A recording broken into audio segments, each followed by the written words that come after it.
Where do you begin? Where do you begin to define and encompass the delicate intricacies and unfathomable inner workings of a bunch of sportsmen unlike any other? Where do you begin to describe a team of mercurial unpredictability? There's just something about the Pakistan cricket team. The 1954 babes of cricket who upstaged England to firmly put Pakistan on the cricketing map. He's run out and Pakistan have won. A wondrous cricketing romance began. This was the time of the suave, the debonair, the time of silk scarves and brill cream. Led by Abdul Hafiz Kardar, the skipper, the father of Pakistan cricket. In Fazl Mahmood's oval heroics, Pakistan had found its hero. Over time, there would be others who would take up this mantle. Hanif Muhammad, the Little Master, he of 337 of the most obdurate runs, the wall that would not let up. There were victories, there were defeats, and as time went by, Pakistan carved out its own unique identity into the cricketing fraternity unlike any other. There were mavericks, and there were those who revived a dying art. There were those of the silky wrists and the studious game.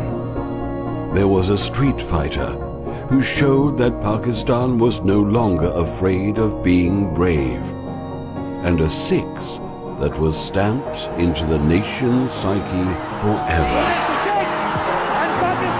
There were magicians of a supposed dark art, dark only because no one else yet knew how to conjure up such magic. And from there, a new breed of speed came. Speed merchants like nothing the world had ever seen. There was a leader, a captain, who made Pakistan believe they could conquer it all. And they did. The cornered tigers roared. Pakistan win the World Cup. They were champions, and they ruled the world.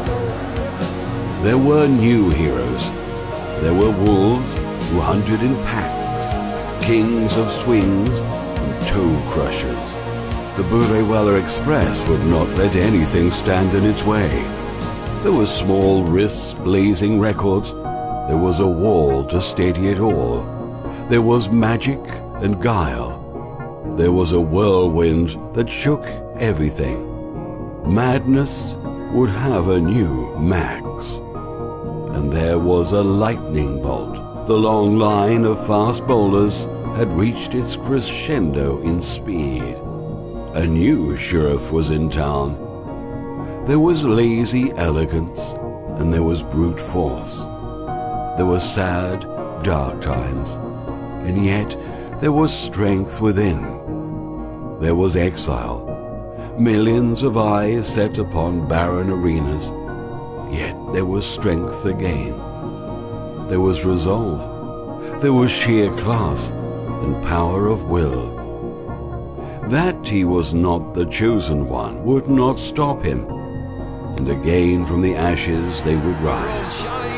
Pakistan cricket would surge again and once again conquer the world. Big game, he's a leg by, who cares? Pakistan win this 2020 World Cup. There was belief, there was redemption.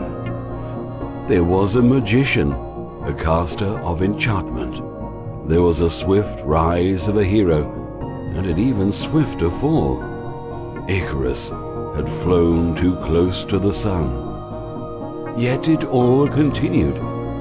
Alienated from home, this bunch of mercurial, volatile gladiators still marched on. There was the sage, a steady calm. There were vertigo-inducing highs and damning lows. Every bit like what Pakistan cricket is supposed to be. Yet it still goes on. This Pakistan team of the unpredictables, one step maddening, one step conquering. in all their glory and in all their frailty. And so this beautiful theatre of wonderment would continue, every bit as gripping, every bit as enigmatic, every bit as vexing. There's just a certain kind of magic, a certain kind of maddening power. There's just something special about the Pakistan cricket team. Where do you begin to define the undefinables?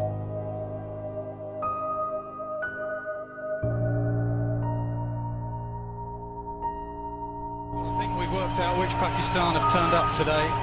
It's the one to be afraid of.